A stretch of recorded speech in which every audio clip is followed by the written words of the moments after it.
I'm Jimmy Lewis, and this is Tech Talk Taco Tuesday, the dirt bike podcast where we talk about motorcycle and motorcycle-related products.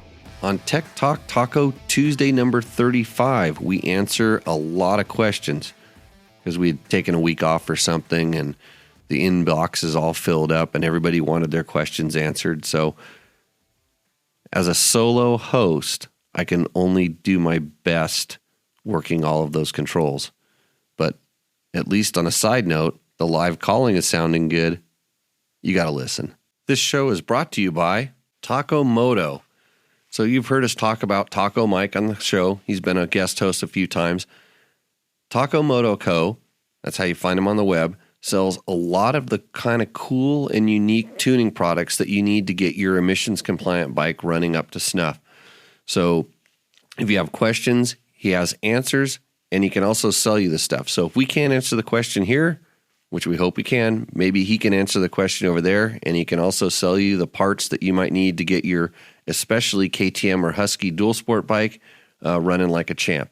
Anyways, it's tacomoto.co, along with DDC Racing. That's Delaney Drive Components. They're makers of very strong, durable, chromoly, chrome-plated sprockets. If you've seen these things, they look like Swiss cheese. They're super light for a steel sprocket. They last forever. They come with a 1-year warranty, and they are built by riders who really care about keeping riding areas open. So if you're interested in some good drive systems parts, check out ddcracing.net. That's Delaney Drive Components.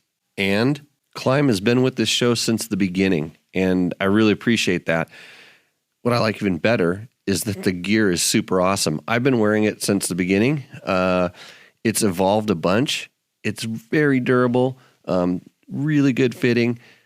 They have features on their gear that are pretty much industry leading, and I appreciate that because that's what I wear when I get to do fun stuff, and I'm comfortable, and I like almost everything that they make. So if you are looking for a change of gear or you're looking for the best gear, I think you won't be disappointed by trying Climb. So give them a look. Now, here's the show. Live from Pahrump, this is Tech Talk Taco Tuesday. This is a fill-in show for when I'm going to be absent on my normal Tuesday nights. So about 20 minutes ago, while we were editing down our shows from last night, which, by the way, if you want to learn something, search out show 33. Show 33, and then the show that's titled Chris Real. And you will definitely learn something. Probably some of the most informative tech talks that we've had. And we learned a lot about oils, which everybody grills me on, all the questions. So I got a real petroleum engineer in here who did a great job answering our questions. And then on the second segment, we recorded a second hour. We talked about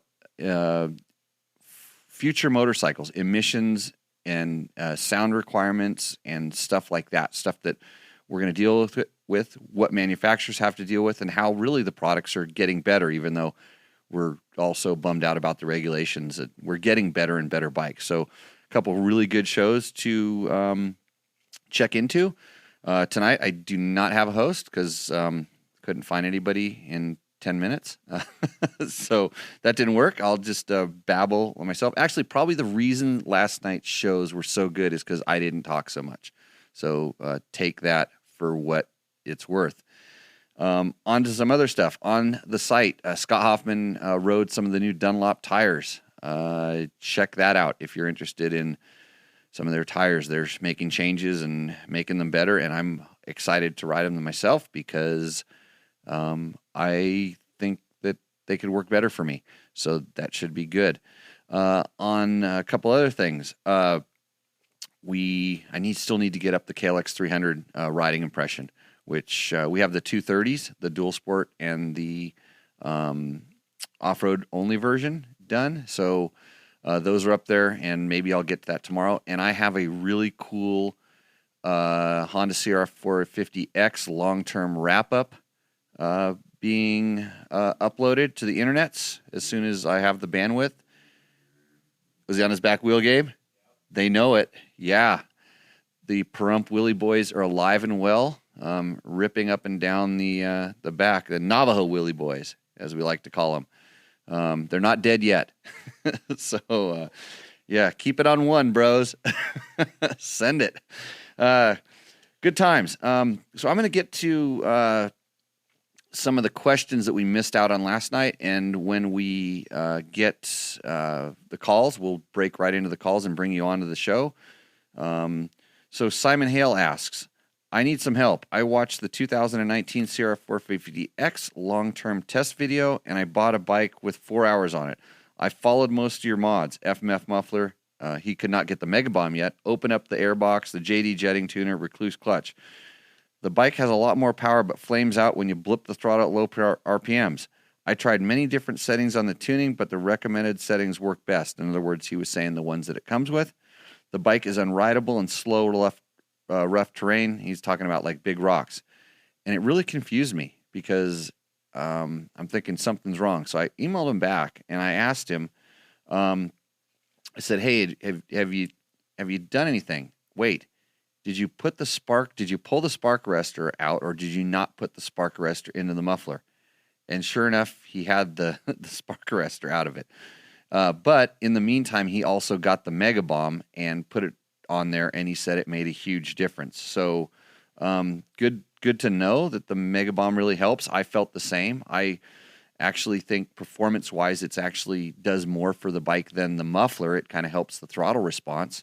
That's a kind of a common thread when you put the Mega Bomb on. I think that's why you started seeing a lot of different, header type things, that come on stock bikes. Other aftermarket manufacturers started putting them on. That technology does work. So, yeah, check that out. So I don't know how it was unrideable in slow, rough terrain, but really those mufflers are not designed to be run with the spark arrestor core out there, especially when you have a Q. It's designed to have that spark arrestor quiet core inside of it. The whole muffler is designed to work with that. It's not designed to be an open muffler. It doesn't work that way. It's actually a bad design when it's run as an open muffler. So remember that, kids. And plus, it's a lot more sound responsible. So another one, Tom Fisher. Hey, Jimmy, got your email from my high school buddy, Andy Taylor. Andy Taylor is responsible for a lot of the design on dirt bike tests, by the way. He says, I actually ride, though. That's mean. That's a slam. My son is 13 years old and just barely 5 foot tall and at 100 pounds, currently riding a CRF 150R big wheel with a recluse.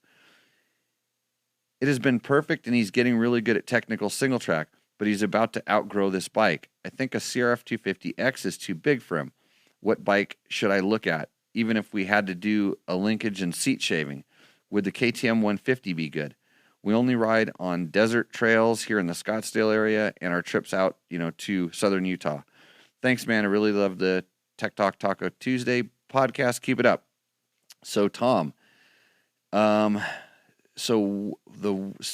he's riding a CRF 150R, a lot of times when you're coming from the two-stroke, going to a two-stroke 85 or big wheel, going up to the four-stroke is kind of a big change. It's two really big changes. But since he's already on the four-stroke, I don't think that going to the CRF 250X, and by that I don't know if you're meaning RX or the older CRF 250X, the old single pipe, we'll call it the single pipe one. I don't know if it's going to be a big jump. The biggest advantage in going to the KTM 150, which is a really good bike, is that it's going to be light. It's going to be probably, I'm going to just guess because I don't have the numbers in front of me, 20, 25 pounds lighter than the Honda 4-stroke. So that is a big advantage. The power may not be so tame.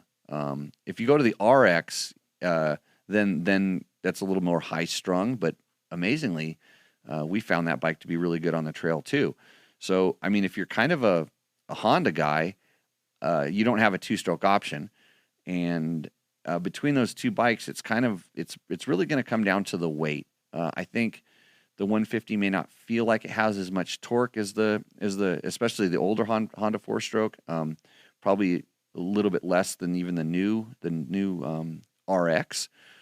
But I think weight's going to be the biggest thing. And, since he's riding a Recluse, I suspect you would kind of stay with the Recluse. But I honestly think at some point you should let him just do the clutch. Maybe take the Recluse out of the, I know why you have it in that thing, because if that thing stalls, if that 150 CRF 150R stalls, that's a kicking experience.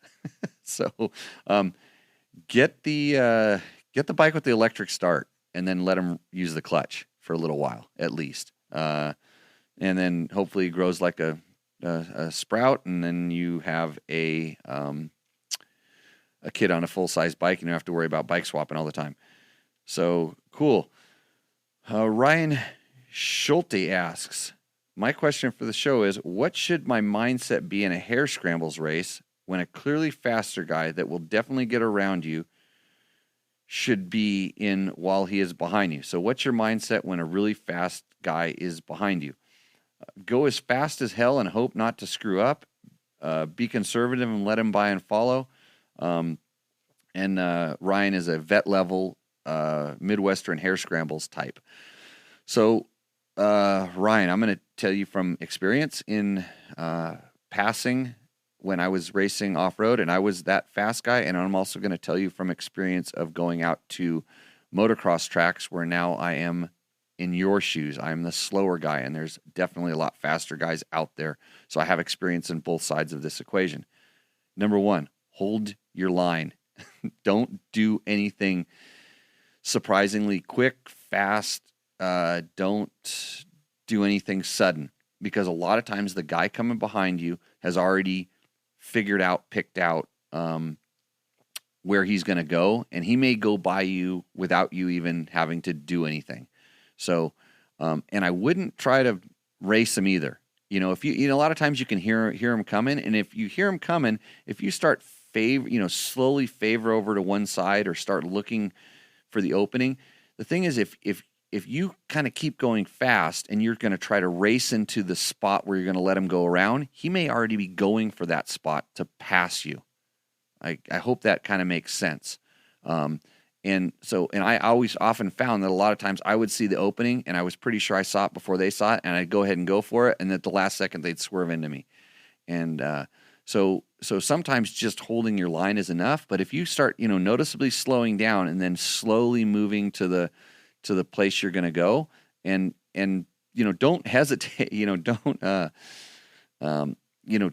telegraph it, or it's something as simple as put your hand up to let them know, I hear you, and I'm going to get out of the way at the first moment. Just don't take too long, because same thing, when they see the opening, they're going to go for it. So hopefully that helps. But if you do let them by, follow them.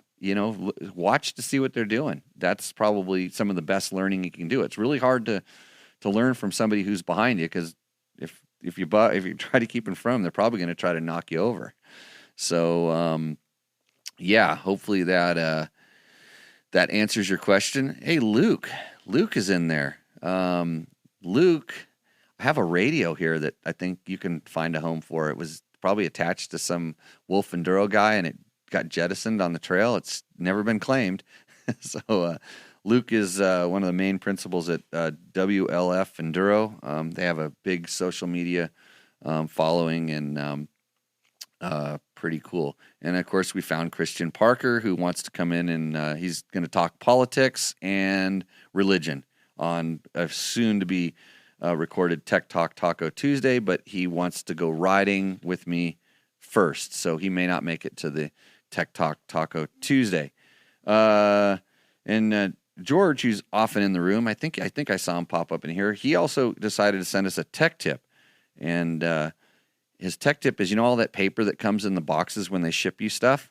He says save it, fold it out flat, and use it to make a clean work surface instead of a roll of paper towels. Good. That's multitasking, and good for the environment, George. That's awful nice of you. So I'm hoping that do we have any calls coming in, Gabe? No calls. I think everybody's afraid to call me. I'll be nice. I promise. I'll be nice to the first caller, but then when we have 3 in lines, then I'm going to start, kind of clipping them pretty quick. So, Luke, you should call in. We should talk. We should talk about going trail riding, and then maybe we can talk Christian out of it. So that's Chris Parker, actually, by the way. He's from Rottweiler, and we did a show, and if I had notes, I would know what show number we did there. But that was a good time for sure. Lou Kang commented, "My right ear loved this video." So Lou was watching one of our KTM videos where my technical expertise was revealed, and it's only in one channel. So I just say, deal with it. I should go back and fix it. Actually, I wonder if I can edit that on the tubes of you. Who knows? Justin Until, and that's his name. Justin Until says, "Does the JD tuner come preset like the EJK does?" So I'm not sure what the EJK is, but yes, JD Jetting and most of those tuners tend to be sold with a preset in them, and they so it's kind of the standard thing, and it's just for stock. But usually in the instructions, they also say, hey, if you're going to run a more open exhaust, try this. Or if you're going to run in this, they give you some tuning options, and then also the instructions, as they should, explain how you would tune it.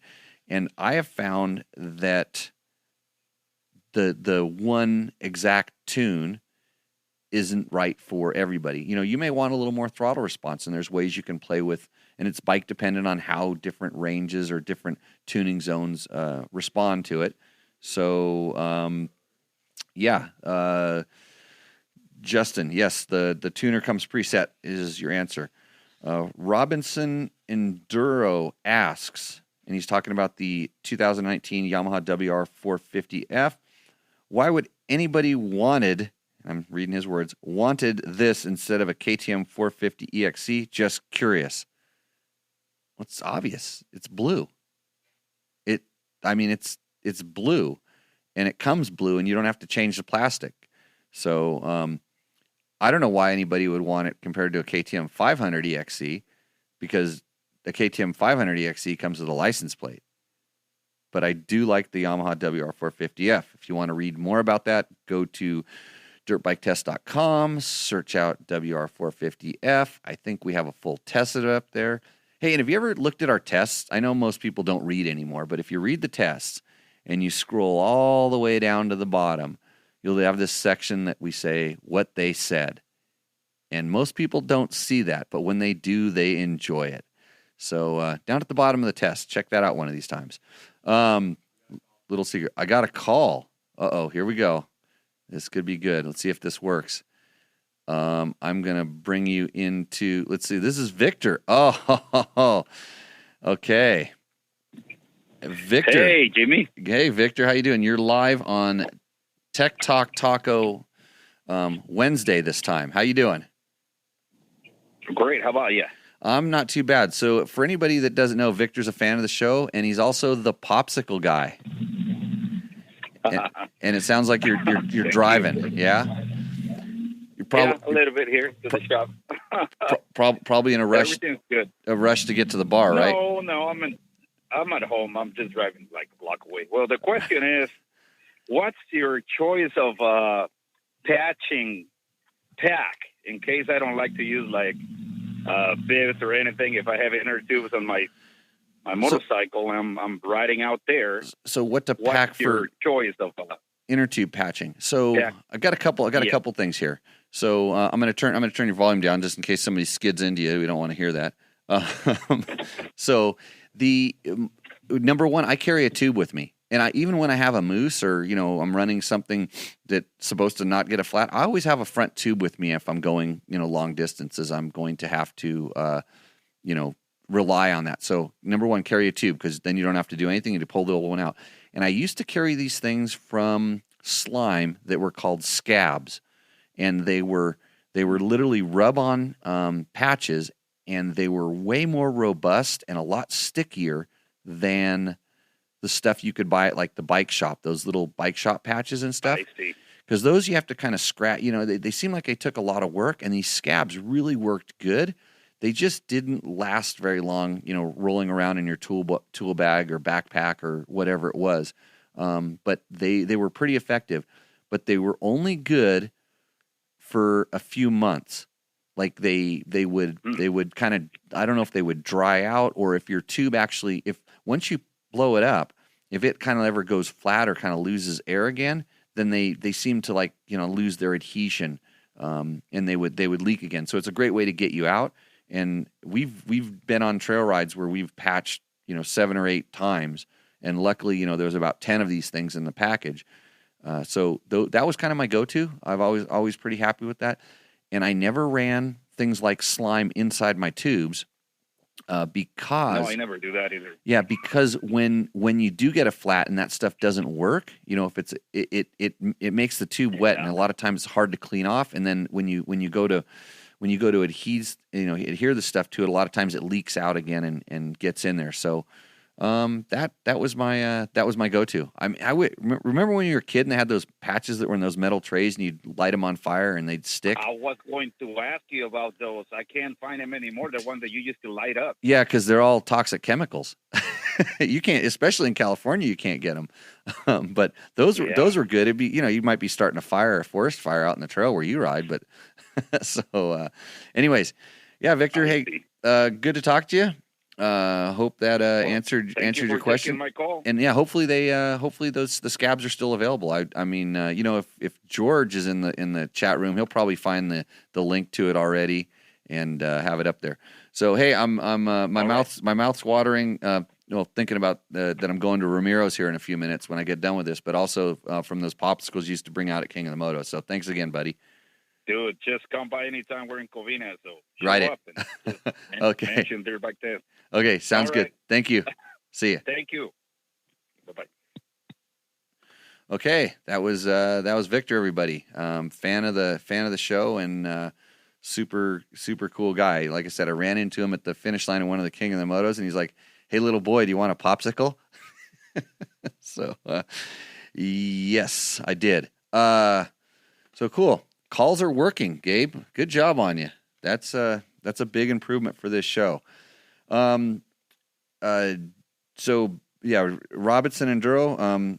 Yeah, I think you have Yamaha envy is what's really happening. You're just afraid to admit it. So there's probably groups for you. San Felipe Bob will help. Joe Doyle asks, another good one is PRI-G. G is for gas. PRID is for diesel.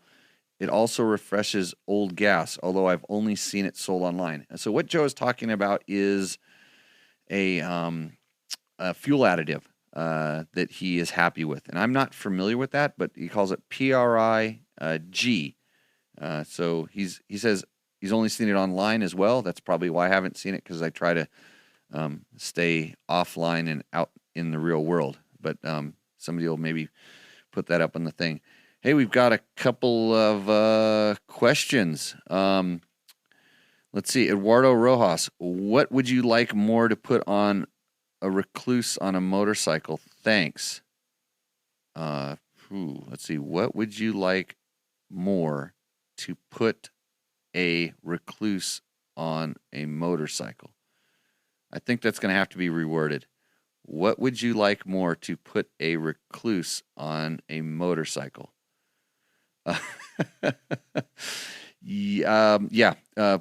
Eduardo, please repost that thing. Chris Parker is drinking 1942. Actually, at Ramiro's tonight, they have 4 new tequilas, I was told. I got the group text to our Tequila Ristos. So I'll have that. Kim Busey asks, big bike, 1190R, deep sand, not whoops, with turns, sitting for lower center gravity or standing for control and balance, or both. Weight back and brake before turning. Boy, I wish I knew what the Andrew Short episode was. You should text or hit DM Andrew on the Instagrams. He'll help you with that. I will tell you, with 100% certainty, 100% of the time, if I am in sand on a big bike, on an adventure bike, I am standing up if I want to control it. So if I want to make the bike do anything, I am standing up because I need all of my weight to control the bike, to counteract what the bike is doing. If it starts going one way, that way I can steer it the other way. That way I can move it, back, forth. I control it through the foot pegs, not through the handlebars, because the handlebars are going to be, wobbling around and shaking around, kind of following the ruts, whatever they do. And my weight is always balanced on my feet. It is not forward and it is not back. It's balanced.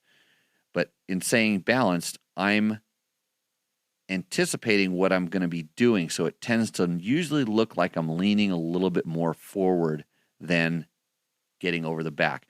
That get over the back and gas it is BS. It means get out of control and get out of balance. That's what that means. And if I want less weight on the front wheel, I use the throttle to add power so it lightens up the front end. And I'll tell you another secret. A lot of times on the big bikes, it actually grabs more traction when you back the throttle off. So you spin it up and back it down. Kind of a hard concept to grasp. Oh, yeah, I have a riding school. I forgot, jimmylewisoffroad.com. So if you want to learn how to do that, come out and see us. We have some openings in December, I believe. We don't do a whole lot of stuff. And Chris, you're on it. Technically sitting is not a higher center of gravity. It has to do with polar moments of inertia and some other stuff, but that's physics, and we rely on specialist experts to handle that.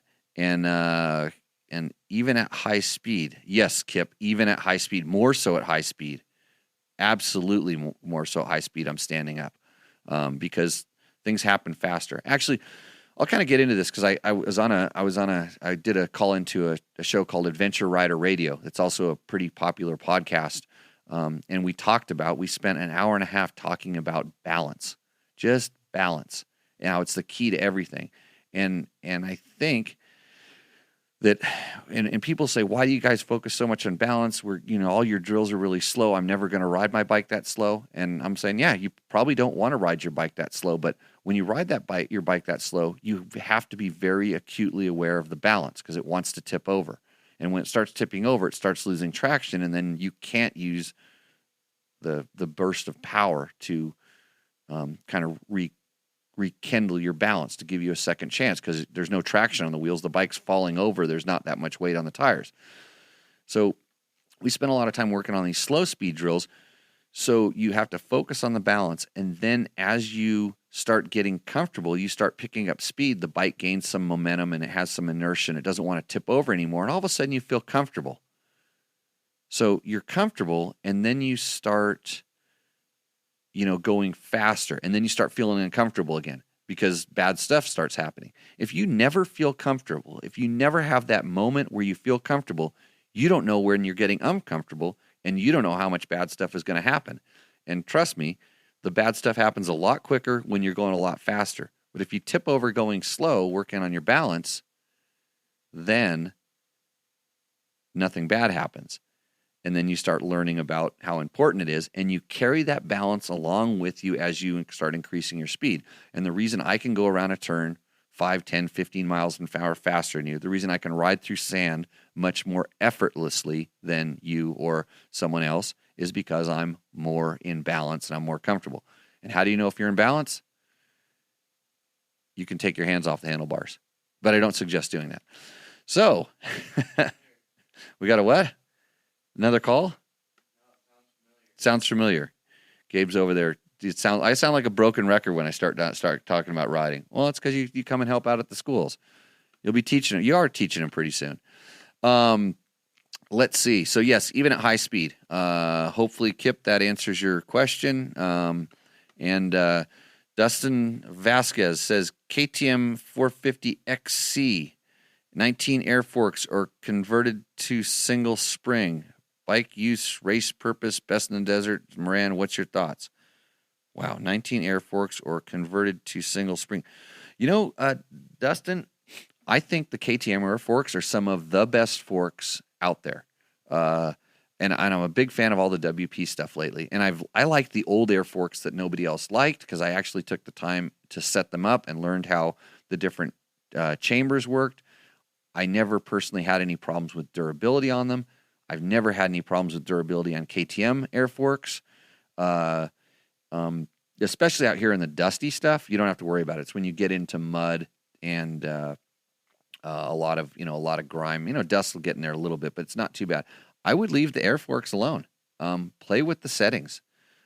Play with the different air pressures. Play with your clickers. And by all means, have them serviced, especially if the bike's more than 20 hours old.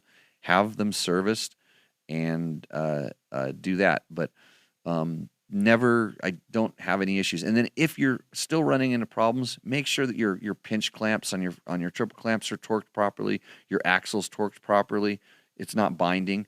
So many guys, when they say, "Hey, my forks are junk," and if I'm at a track or someplace, somebody in the school, I say, "His forks are horrible," and I loosen up their pinch clamps, and it goes ping, and I'm like, "Oh yeah, you had them bound up.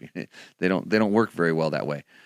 So play with them. I think you would like them, and then, but there's nothing to say that you couldn't go to some of the modified stuff is good as well. It seems like it's just I would want a very specific reason to modify my standard suspension, especially at my size and weight and my ability level. The bikes these days are set up really well, so hopefully that works. Let's see. Mark Daniels. Mark, are you just always stalking me on the books of faces here? Shouldn't you be out writing tickets? Anyways, hey, Chris Parker created a tech tip today for removing the KTM 790 clutch. Cool. Why would you want to do that? Aren't they perfect stock? Jimmy. Okay. Let's see here. I'm going to move down my list. Adam has a question about the KTM 350. And I talked about this a little bit last night because we kind of ran it into the oil discussion. But it says, he's talking about the KTM 350 where I kind of noticed, and I still do notice, that the motor, especially, on my 19 compared to my 16, it makes more noise. He says, the motor rattle you hear is actually the shitty stock cam chain tensioner. Get the Dirt Tricks tensioner and avoid the stock one breaking, like many have already had happen. So, no, the motor rattle I not hear is not the cam chain tensioner. Absolutely 100% certain it's not. So, the noise I'm hearing is and I talked with Chris about this, it's all the parts are a little bit looser. They're trying to reduce friction in that motor. Sometimes they're reducing weight, and so the cases aren't as thick, and it's not as absorbing as much noise. And with such a quiet muffler on that bike, you notice this a lot. So, and I've noticed this even on some of the race bikes. You just hear some gear rattle and things of that nature. So that's what it is. And I have had a KTM 350 cam chain tensioner go a little bit bad. So it somehow got contaminated, and it took a lot of RPMs to get that cam chain tensioner to use the oil pressure to push on it really tight. There's a certain amount of spring tension, and that spring tension wasn't enough there was some galling in the hydraulic tensioner, or some grit that had gotten in there, and it wasn't moving as freely as it should. Yes, it does happen. This was at 350 some odd hours, so it's not too surprising. That's probably the only mechanical issue that I've had with that bike, or the only thing I've really had to replace on it, and it's well over 400 hours, and it's still on the stock top end. So my sixth, and that was my 14 KTM, 2014 KTM. So still going, and my 19 has not changed audibly noise at all. And I do know what the Dirt Tricks tensioner is. It's a manual adjust cam chain tensioner, kind of like we had on a lot of old 4-strokes. So and that's a good option if you don't like the hydraulic one. The hydraulic one is just very, very, very, very, very consistent. So, and I know way too many people that aren't smart enough to tighten a manual cam chain tensioner. So be careful. Let's see. Oh, Mark retired. We'll go out and write tickets to somebody else, Mark. Hey, thanks for watching all the time. I really do. I do appreciate it. It's guys like you that keep me on my toes. Kevin Omo asks, PDS versus linkage for rally racing. Well, you're asking the wrong guy because I like PDS. So I would say PDS just because it's simple. And then there's no linkage hanging down. And less parts to break, lighter weight. I know how to tune a PDS shock. I know what to expect from them. Yeah, I would say PDS, but if you look at all the factory rally bikes, they have linkages, so don't ask me. The advantage of the linkage really is in all honesty is kind of twofold. Number one, by design, it allows you to run a longer shock, so you can get more control with that shock. But you always have to take into consideration what the linkage is actually doing for the leverage ratio, just like the angle of the PDS shock. So there's tuning into it. It gives you the ability to have a longer shock. It's in certain things. It also isolates some of the chassis, the shocks, the forces that go into the chassis, because instead of being bolted directly to the swing arm, which is connected more to the swing arm pivot, which is down by your feet, now the shock is hanging down there, and so some of those forces are dampened out of the chassis. I think that's probably the biggest thing that riders actually feel, more so than the performance of the shock, because it's a PDS versus a linkage, and that's my 2 cents on it. So hey, Dustin, yeah, no problems. That's what we're here for, answering questions. Back to the clipboard. You can call in.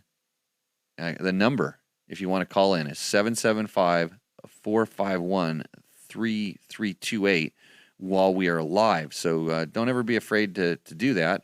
I want to keep Gabe on his toes over there because he's kind of currently working on editing our second show with Chris Real, which is also going to be a good one. Let's see. Christian R. asks, hi, Jimmy. I have a 2015, he says HVA. I think that stands for Husaberg. Anyways, it's the white KTM, 350 dual sport. He's 47 years old, rides aggressively in the desert, and most often dual sporting in the mountains. He says, I run the Parker DT tire in the hard direction. That's the Kenda Parker. I recommend that tire. I like it. Kenda does help me out with my off-road riding schools, so disclaimer there. But I would still run them. And I'm putting a Nitro Mousse, a normal Nitro Mousse in the tire. What would be a good match on the front tire? And I'll have a Nitro Mousse in there as well. The Kenda Parker DT front, of course. That is a great tire, especially out here in Western conditions. I run them all the time. It's a funny shaped tire, and it does scare people away because they look at the knob and it looks like the head of an eraser, especially after it gets used a little bit. But I'll tell you the trick with those tires. Always run them in the hard direction, even if you're running in intermediate terrain, because the hard direction, it has excellent braking. That's why I like these tires. They have some of the best on the brake performance. They stabilize, they brake straight, just really good braking performance, and just all around a very good tire. So almost everybody that I've turned those tires onto came away very impressed and didn't have too many bad things to say about them. So I think it's a good front tire. And he also asks, I'm wondering about the front 4CS fork. Now, this is a good question. I recall your articles, and I can't make it work on the smaller bumps. It's really harsh. Am I stuck getting it redone somewhere? And then when, where, who, which suspension guru? So we're going to roll back to the question I just talked to from Dustin. There's a couple tricks you can do with 4CS forks before I would send them off to a guru, because if there was ever a fork that could really use a lot of different parts inside of it, that's the fork. I was never a big fan of it, but I did find some ways to make it work. So two things you have to understand. the adjusters, both compression and rebound, are not really low-speed compression adjusters like on most forks, and kind of typically like a lot of WP stuff lately. They act more on the mid-speed valving. So that initial feel that you're looking for, it's not really going to go away with the clickers too much. And there is quite a bit of overlap, especially with the rebound on the compression. So sometimes when you want to make the compression lighter, look to the rebound adjuster on that fork. But here's the trick with that fork. It's run a little bit of negative air pressure in it. So in other words, I like putting the motion probe bleed screws on. Those are the ones you can just push the button and bleed the air out of the fork. But instead of doing it on the stand like you're supposed to get like a zero and no air pressure inside of it, take the bike off the stand and put some weight on it and then bleed the forks. So it'll put a little bit of negative pressure in there, and try that. And if that's not enough, push down on the bleeder and push down on the fork and then release it before the fork comes back up. You're going to put a little bit more negative pressure in there. And I had a ton of luck doing that on 4CS forks on the KTM XC and SX bikes back when they had those forks. I would tune the low speed compression using that method, and also kind of do it when the fork is warm. Like if you can do it like after practice or after you've been riding for a little while, do it then. You can do it right in the beginning, but it will warm up and you might want to do it again. But it's kind of like it's really hard to measure what you're doing, but you kind of learn by feel what you're doing. And I was always very happy with the results in that. And again, if that fork has not been serviced, get it serviced. And before you spend all the money on the extra parts, you can do that later. If you kind of run into this harshness, it's not going away. Try doing that. And then I got an email back from him. He says, "Thanks for the info. I will try. Forks have just been serviced as a previous owner had a lower spacer, had a spacer that he put in. I put the stock oil level back in. That's pretty good.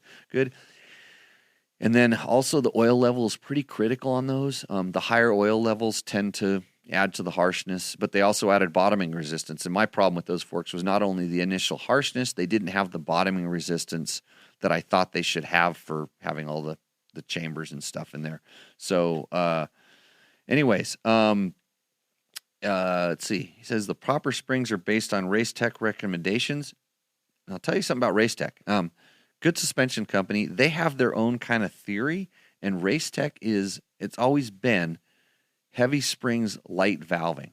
That was always my experience with their stuff. I don't have a ton of recent experience, so they on their scale, the springs might just be a little bit higher than most other people's scale.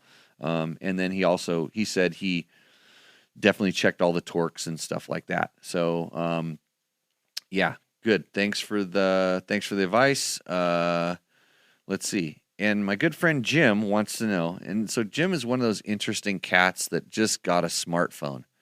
And he always gets pissed off when everybody around him is dicking around on their smartphone. And now he does it, but he still doesn't know how to get onto the show on the Facebooks just yet. So he actually called me this morning to want to know how to get in the show. And I'm like, well, you can call on the show. And I guess he's ahead of his time because he doesn't like using the new smartphone for calling people. But anyways, so he had George text in for him. He said, if the manufacturer recommends 10W40 below 32 degrees and 20W50 above 32, would it be bad to use 10W40 all the time, even above 32? And we kind of answered this last night on the show. I just didn't get into how the question got to me. The number one thing is that you have oil in your motorcycle. that came straight from Chris, and I agreed with him. Having oil in there is the first thing. Having the right viscosity in there based on the manufacturer's recommendation is also good, but I wouldn't get too carried away on the weights and the viscosities. And so what I suggest, Jim, is when you figure out how to use YouTube, you go find episode 33 and listen to all of that awesome information, and you will be somewhat smarter for the effort. So, okay. That's I think we kind of weeded through all the questions. I thought we had a few more someplace. I haven't kind of seen them pop up on the board just yet. I know we had some that were on some of our videos. By the way, we have this awesome YouTube channel. You may be listening to this on a Dirt Bike Test YouTube channel at the moment. So feel free to search around there. You can see other episodes of Tech Talk. If you want to listen to Tech Talk, it's going to be a podcast very soon. It actually kind of is if you know how to look for it, but we're not happy with where it's at. We're going to work on some of the sound quality and tune up some stuff, make it a little bit better, get some of our sponsors involved with it. It's already pretty good. And Rick MX Racer commented on our KTM 300 video, the 2020 KTM 300 video, and I feel his pain. Damn it, all I've got is a 2019 and accidentally rode a 2020, and it is a lot better. I'm going to have to save my 19... I'm going to have to give it to my 19-year-old son and open up the wallet for 2020. Great review, Jimmy. Thank you, Rick MX Racer. Yeah, I think I said that in the video. If you don't have the money for one of these, don't buy one.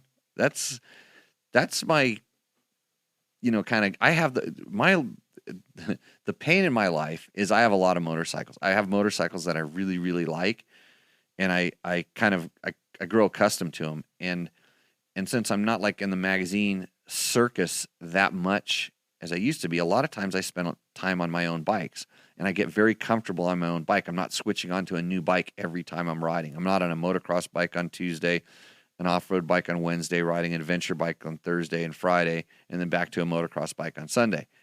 I'm riding my KTM 500 all of those days, or dare I say my Husaberg 570, and then that's a whole nother experience. It's kind of hard to really express how much power that bike makes, for a single cylinder. It's got a funny angle in the motor, but let me tell you, the noise that comes out of the thing, it throws like roost, like no tomorrow. But back to, riding a single bike all the time.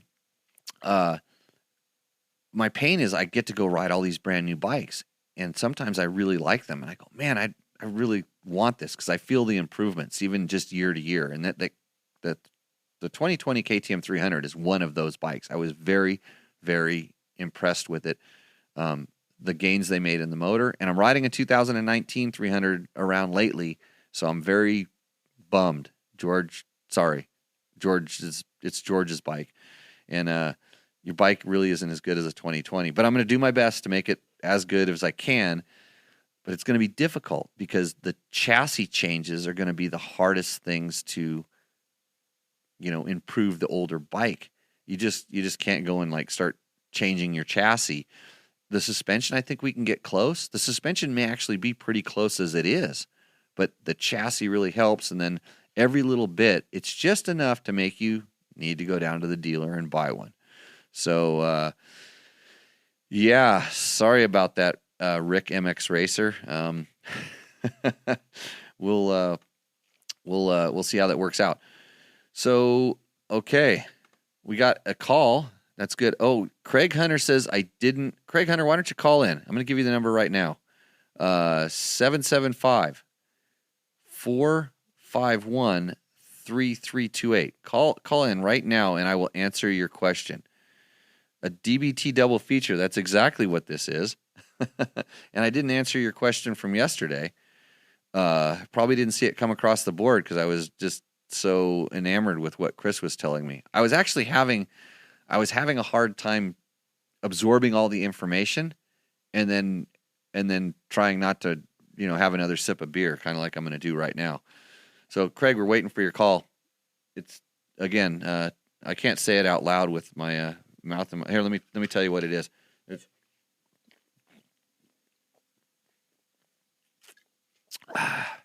That was tasty. 775-451-3328. That's 775-451-3DBT. If you remember how those old rotary phones had the numbers, the letters in the dials, and we can I can answer your question without referring to a reference manual even. And you have, in my world, How many more minutes are we going to give him? 2? 1. So it just went across the feed. The funny thing is there's a little bit of a delay from when I actually say something to when it goes out onto the dirt bikes. Hey, Craig, if you can't figure out how to dial the phone, I think you got a pretty smart son that might be able to operate that thing for you. I've seen he's pretty good on the phone. He knows how to push those buttons. So, and what, and if I'm supposed to remember all those questions, that's going to be kind of tough. So, if he doesn't call within 2 minutes, this version of Tech Talk Taco Tuesday, recorded on Wednesday, is over. And just in case you're wondering how you can support Dirt Bike Test, we have Dirt Bike Test T-shirts. We have a little thing. There's a button up on the thing. It says shop or store. I believe it says store. You can hit that. It'll scroll down. It takes you over to our Dirt Bike Test T-shirt store. If you order them soon, I will put them in the mail as soon as possible, but I'm going to be gone for a couple weeks, and that's why I'm doing this one now, so I can have something to go up on the Tuesday so I don't leave you guys all hanging out in the middle of nowhere. So with that, Craig's chicken to call, right? Nothing happened over there, Gabe? That's it. So with that, I'd like to say thanks for joining in. Thanks for watching, especially on a quick last minute notice. Again, check out our videos, comment on the comments below, like us, share us. When you're watching this on the YouTube, some of our Instagram handles and following links go by. Check those out. Tell everybody about them, and we will see you on the next one, and hopefully out on the trail. Cheers.